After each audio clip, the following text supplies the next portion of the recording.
Hello and welcome to Bringing Education Home. I'm Herb. And I'm Christina. And together we bring you experts and ideas to help grow healthy, happy, successful families that are both inside. And outside the box. If you like the show, be sure to follow Christina on Facebook. And please leave us a like review on your favorite podcast platform.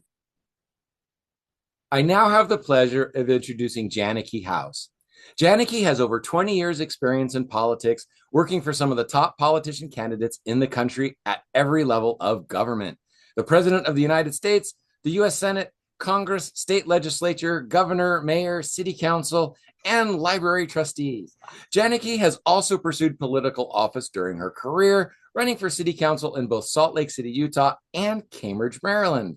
Janneke has a passion for helping the communities in which she lives by serving on various nonprofit boards. Oops, I lost my place.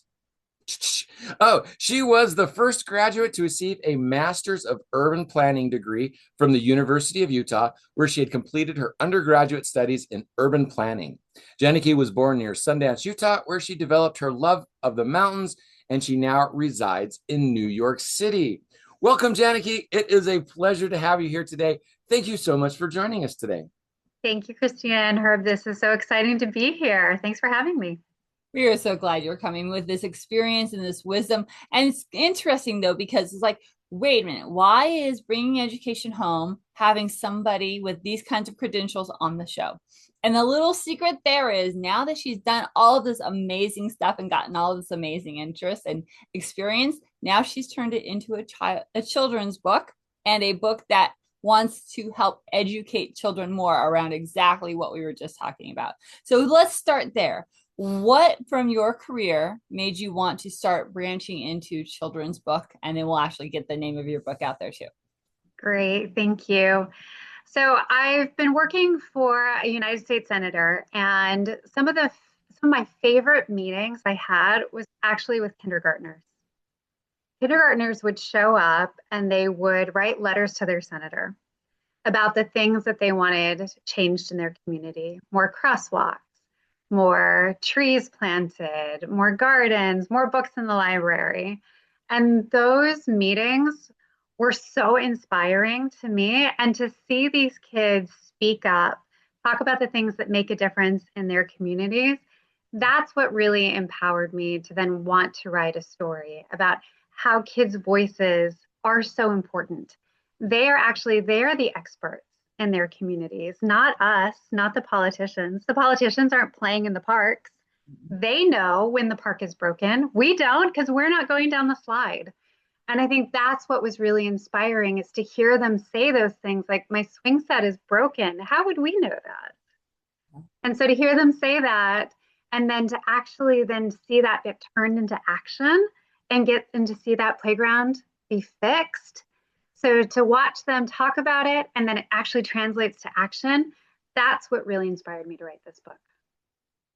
And that is exactly what we want. You know, we want that joyful exuberance of our children, that inspiration to keep us young, because, you know, I'm not exactly a spring chicken anymore. And so looking and watching children grow and be excited about something helps get you excited, right? And so, yeah, having that inspiration is amazing. So what is the name of your book? So this is called Mommy Mayer. Okay. Tell us a little bit more about that book and what's kind of the teaching principle inside there behind it, and what might happen with the book as we move forward. Absolutely. So we start out with Mary. She is the mayor's deputy playground assistant. And during her daily inspection of the park, she finds that things are a little bit of a mess. The teeter won't totter, the swing is broken, and basically her park is out of order. And so what does she do? When something is wrong in your town, who do you go to? You go to the mayor. The town mayor happens to also be her mommy. And so she says to her mom, can you help me fix this park? And her mom is also very busy. The mayor is busy with the librarian, getting more books in the library. She's busy with the fire department, the police department. And so Mary starts to kind of wonder, maybe is mom too busy to help the park and to help me? And then she remembers, she's like, wait a second, I'm the deputy mayor. I've got this power all along. I can help fix my playground. And so she rallies her neighbors. She draws pictures of her broken park. She puts the photos all over town, and people start showing up to fix the park. And so it really shows that one person has that power to make a difference. And it's empowering kids to speak up when something is broken, because again, we wouldn't know that the park was broken because we're not playing in it every day. They are. They're the experts of their world, and they can have an impact and make a difference. Perfect. That's a really lovely message. I'd like to see kids get involved in stuff like that. I was in Boy Scouts, so we did community projects. We went out and we did stuff to help. Where I grew up in a little small town, we didn't really have a local government, so we didn't get to necessarily interact with it that way. But we were taking charge and doing things around town that needed to be done as well. So do we go into that? Because again, it's great to get the government involved, but the kid, the girl, Mary, doing posters, reaching out, doing all of that to do it herself instead of saying, hey, can you do this for me? She got involved and brought that in like that. So I really like that aspect of your story. So how was that intentional? Because at first, like, oh, go to the mayor, but then she's like, no, do it yourself. Yes, exactly. Because again, cities are complicated. Cities are big. And cities, unfortunately, aren't run in a proactive way. There's just too many people. There's too many moving parts, right? Cities I know they would love to go out there and fix everything they possibly can. But again, they don't always know what's broken. And so they really rely on us to then come to them and say, hey, look, this is broken, this needs fixing. But again, it's not overnight. And it can take a really long time because, as you know, I mean, there's all these other projects that take precedent.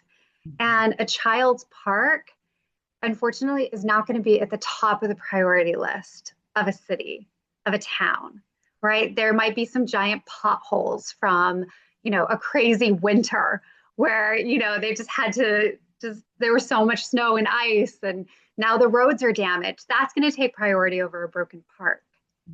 And so again, I think it's sometimes you have to be empowered and remember, this is your community. This is your city. You're paying taxes, your parents are paying taxes, not the kids, the parents. And, this is your home. This is their world. Their parks are their world. And so sometimes, again, you just have to take that, the bull by the horns. It's like, okay, well, you know what? It's going to take 6 months to get this done or a year to get this done. No, I can't wait that long. The park is my everyday home. I can't sit on a broken slide for 6 months. And so again, it's empowering that one child or that child or that group of children to then come forward. And again, it's letting everybody in the community know how important this is to them. And parks are important to a community as well. And so yeah, sometimes you have to take things into your own hands, and that's okay too.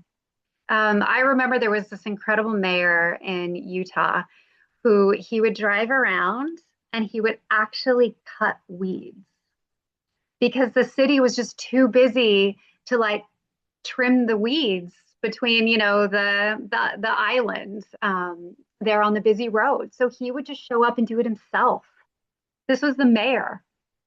And there were pictures of him literally just out there with some, weed cutters and cutting all the weeds. And so even he took matters into his own hands because the city department couldn't get to the weeds until much, much later. By then they would spread, it was a big thing. So again, he took matters into his own hands, and this was the mayor. So I think that too was kind of a really cool example. A lot of respect for that. I remember one time driving past Christina's school where she was teaching, which was out in the country. It was a weekend and something had happened in the garbage can and there was a lot of papers and garbage blowing around the parking lot. It's like we pulled over and we picked that up and threw it all away. It's like, you can't, this is our place. It's like, you can't have that. So there's that civic mindedness, even though it wasn't ours, it belonged to us. So question is, I love that. a lot of parents don't know how to do this. It's like you start talking about, oh, take it to the mayor, oh, do this. They're going to be like, oh, nope, hands off, government, blah, blah, blah. Don't fight city hall. You have a child that is like, oh, hey, I want to do this. How do parents start getting involved? How do they start getting their children involved? Because you don't talk about religion and government. And so if you're not talking about religion or government, how do you get involved in the government? So exactly. How do we start? Yes, exactly. And you bring up a really good point. All of this begins at home. We need parents to engage with their children, because you're right. Kids don't necessarily know how to do this on their own. And so it's important to understand how government impacts you personally. And home is exactly where we begin to see the community as our community, the park as your park, the local school as your school, the mayor as your mayor. And the more you know about your community, the more you become involved and the bigger your neighborhood becomes. Mm-hmm. And so there's a couple of really cool activities that parents can do with their kids. You can even just start with find your neighborhood on a map. Something as simple as that. Identify your school, your grocery store, your best friend's house. And then next, go a little bit bigger. Find out where your favorite, find out a little bit more about your city, then your state, then your country, right? And there are some other really small things you can do to make a difference in your community. You can start collecting books for your library, right? You can start planting flowers in your neighborhood. You could start a recycling program if you want to. You could even plan a neighborhood picnic, because a lot of times people don't even know who their neighbors are. Everybody can bring a dish to share, And then we were talking a little bit even before the podcast, you can participate in local politics by going to a local town meeting, passing out flyers. And then another simple thing you can do is you could just write a letter to your mayor, right? And I've got a great template on my website about how to do this. And you just start out and you have, dear mayor, and you can put in their name. Then you put in who you are, where you live. And then you say, well, I'm writing today because of, whatever it is. My park is broken, or we need a bigger park, or we don't even have a park. Right? Something like that. Or you could even just write to your mayor and say, I think you're doing a good job. Because trust me, politicians never hear when things are going well. I was going to say, you can find something positive to say in there as well, right? As we were taught in teacher training, right? Whenever you give feedback, you kind of like give a compliment, and then you kind of give the criticism or the critique, and then you try to give a compliment at the end, so it doesn't feel like you're just ragging on them. It's like, no, there's some good stuff in here too, but let's see if we can cooperate, work together, and fix this thing. Yeah, so I'm going to tell on myself a little bit. Are you now? Yeah, this last week, I met my representative, and I had no idea who she was before she showed up, and I actually still have no idea who she is because I can't remember her name anymore. So I've never been involved in the government. It's like that happens other places, and it doesn't really seem to involve me because no matter what happens, it's this slow pace, and I really don't seem to be able to affect it. So I checked out. Not necessarily the best place to be. I'm also going to kind of blame the brain damage in that because there was a lot of stuff going on when I checked out. So again, how do we get started? It's easy to say, okay, write a letter, but it's like someone like me who's been like, oh, just stay away, disenfranchised of the whole thing. And I shouldn't be. There's a lot of stuff that I find really, really hopeful that's happening right now. And I see a lot of amazing things that are going on.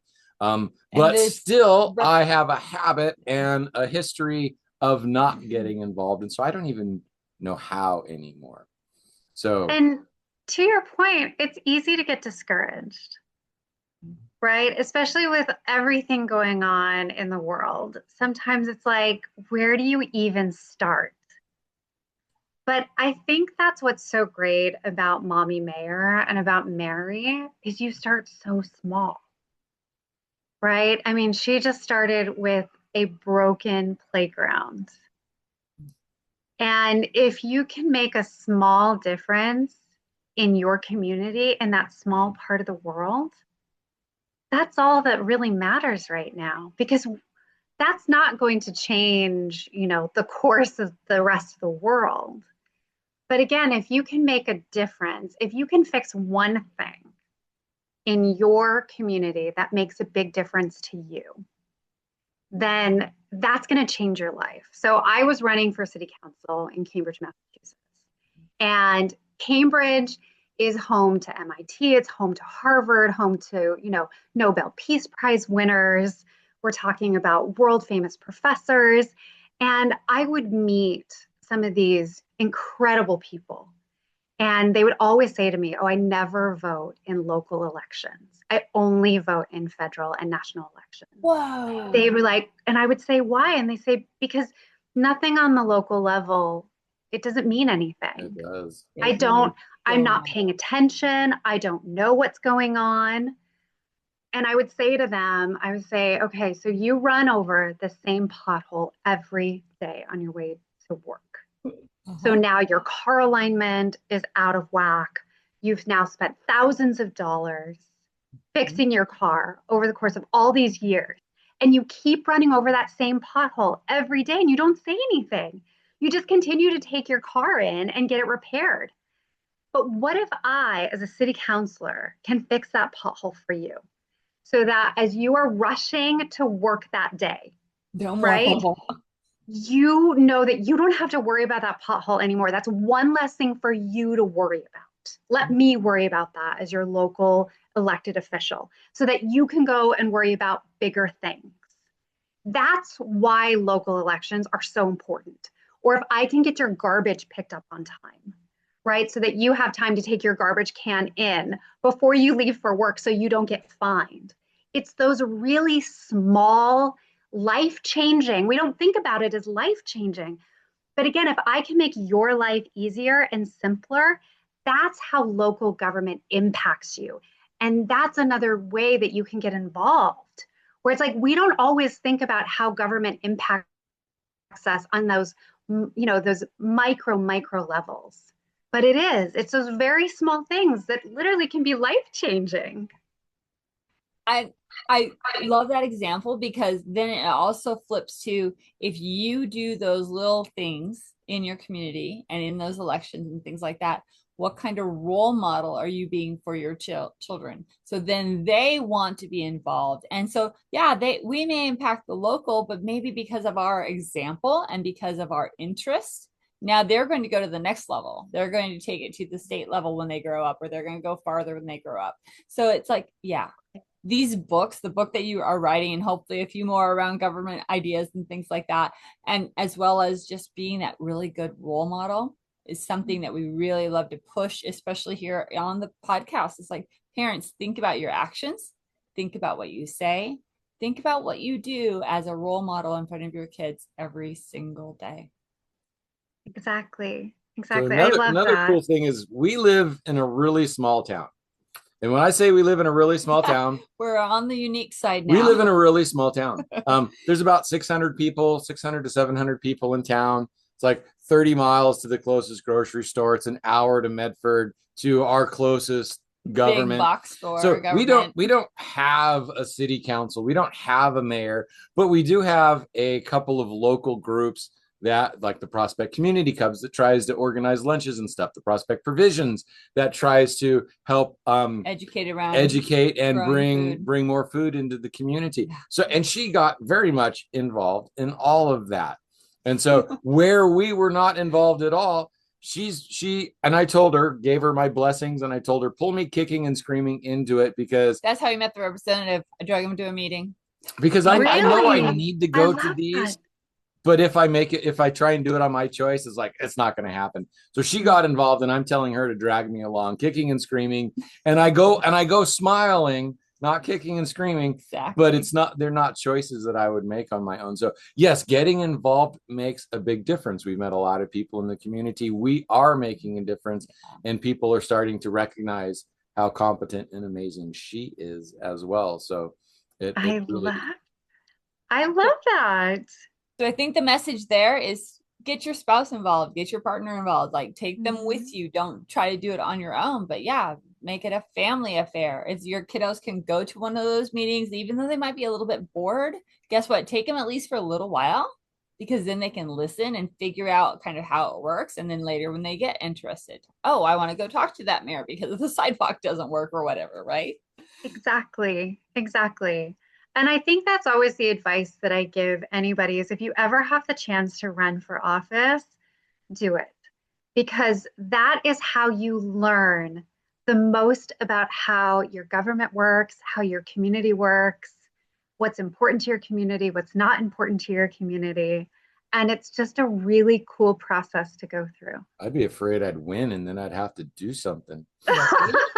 You'd have to sit in all those meetings. Yeah, I'd have. You have to make decisions. So a lot of the stuff that we're talking about is civic oriented. It's doing the work, it's contributing to the community. But it can go too far into activism where you're not actually trying to benefit a community. You're trying to, because that's where I run into problems, because I start thinking that people aren't being genuine anymore in the debate or the argument. And I know that I don't handle that very well. So again, with the brain damage and stuff, I keep myself isolated from that intentionally, because that disingenuity affects me weirdly. I don't know, might be a word. If it's not, disingenuous is disingenuity.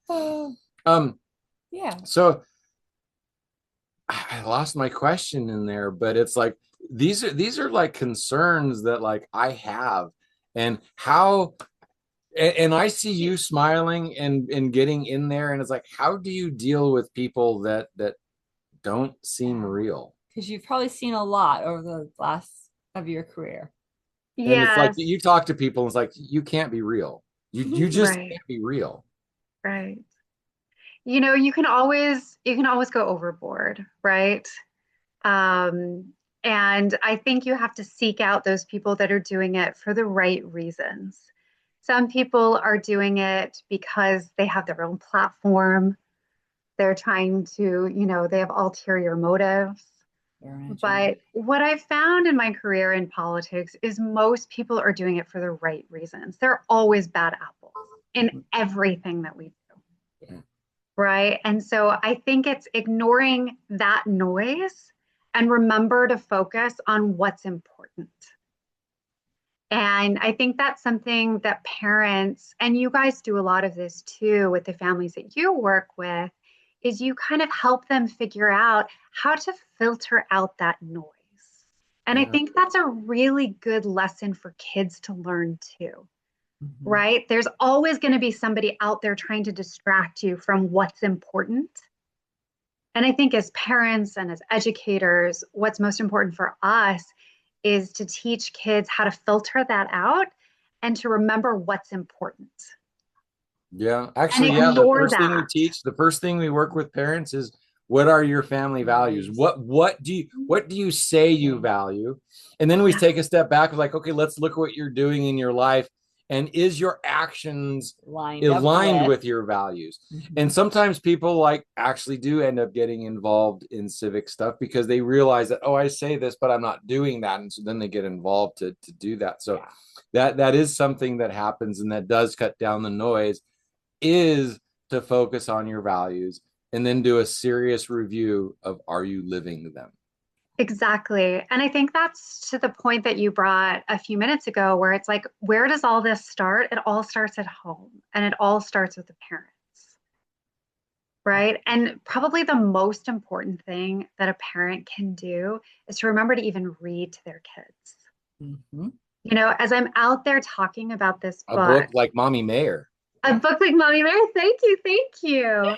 I think what's been most discouraging about being sort of a first-time author and marketing this book is realizing how many parents don't read to their kids.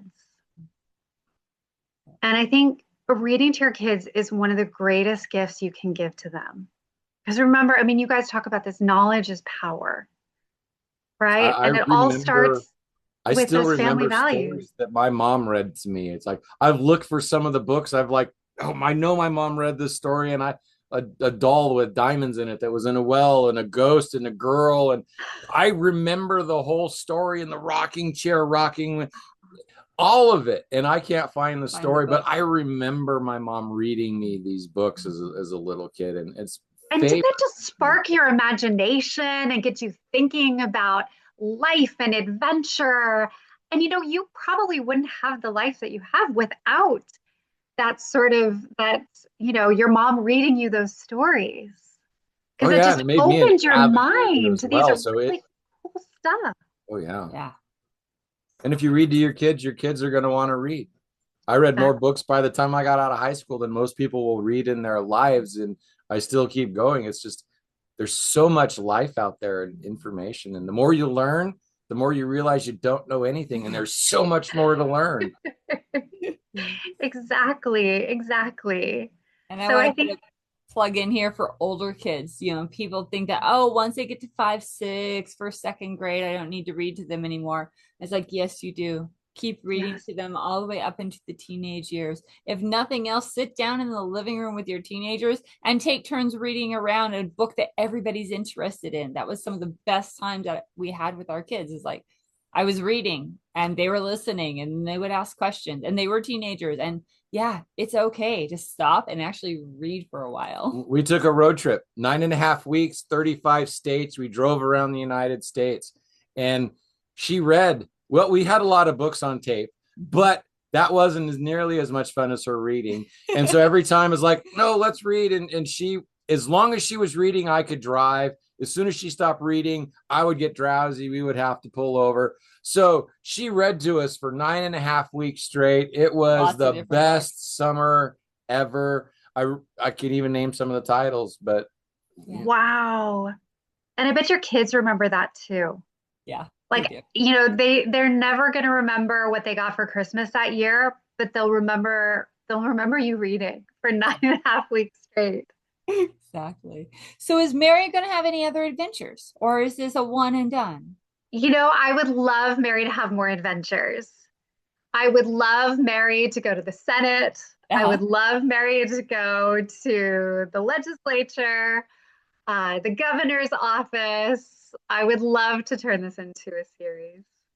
That would be awesome. All right. And you know, as a kid, it's like I still remember Schoolhouse Rock and the fun stuff. And you know, I'm a Bill, I am only a Bill, and I'm That's right. sitting here on Capitol and now Hill. you're dating us. So that stuff, it's like I remember that. There was lots of civics in politics, less political politics when we were a kid. But we actually had those kind of civics discussions, and that's a lot of it has been taken out of our education system as well, which is again why we need to bring it home and let our children know, because there's a lot of stuff that's happening that the parents don't necessarily know, and they're just delegating that authority. So well, and to your point, I have met so many educated people with master's degrees, with doctorate degrees, who are CEOs of Fortune 500 companies, and they have said to me, I don't know who my representatives are, and I wouldn't even know who to go to fix the playground. They don't even know that you would go to a mayor. Right. And so to your point, I think it's, you know, we've lost that in sort of our education and our curriculum. And I'm hoping with a book like Mommy Mayer, we can, you know, bring that just simple back. Like, something is wrong. This is who you go to. This is how government works. And remember, it's our job to make government work for us. Yes, now we're getting into the out of the box stuff. Why did they stop teaching the Constitution in school? Why aren't they teaching civics to our children? Why aren't they teaching the political process so that they know how, even if they're not necessarily going to get involved? And so there, we have kind of a ruling class, and there is this separation between the people and the government. And I love that your book is starting to break that down. I love that we're going to reach back to the children and start giving them that information. I wish you all of the success and even more, because again, we do need more involvement. I still don't think the kids should vote until they're 25, but they should still be involved in learning and doing the groundwork. But so yeah, that is so important for the continuation of our species, to make sure that we have. So it's time to ask, how do parents get this book, and how do they get a hold of you in case there's more books that come out of all of this? Thank you. Yes, so you can get Mommy Mayer on Amazon, on Barnes & Noble. You can go to your local bookstore. You can order it from them. You can also go to my website, jannekehouse.com, and leave me a message. Let me know what you like, what you didn't like. Again, just like the mayor, let me know if there's something that needs to be fixed, and I'll fix it in the next book. Perfect. I love it. I love it. I love it. Awesome. And, you know, sometimes there are free gifts available to our audience. So make sure you check the link down below, check the show notes, because guess what? That's where you get a hold of these wonderful speakers who come to us, to our podcast, and get to know them more, and let them help raise your children in a way that it matches your values and helps you support your community as well as your children as they grow up. Janneke, this has been so much fun talking with you about this. I really appreciate you being here today. Oh, this has been wonderful. Thank you both. This has been fun. Yeah, it's been a lot of fun. I did keep it a little down. I still want to go off on a lot of things, but I'll let you have your own podcast about that. You know what? Next time, our next conversation, we'll dive in deeper. Yeah, we'll go off the edge into the wide world of weirdness. So yes, yes. Was there anything that we didn't get to today that you wanted to get to before we wrap up the show? Oh, no, that was everything. Yes, just check out the website, buy the book, get the word out. And if you even want copies donated to your local library, let me know and I'll send copies to your library. And I know that our audience tends to be more conservative, and conservative people don't tend to quite get as involved in government as much. And then the vocal minority seems to be everywhere. So it is important, again, to follow your values. If stuff is happening and you see that is not working for you, if your park is broken, if your government is broken, if your school board is broken, get involved. The only way it can be fixed is if people who see the problem fix it, because if you see it and you don't fix it, then other people think it's not a problem. We're going to keep running down that road. So exactly. That's a good reminder. And keep sharing with your kids, because you are their role model, and what you do and what you care about tends to help them know what to care about in the future as well. So and keep reading to them. Yes, keep reading. Thank you. Yes, read. All right. Anything else?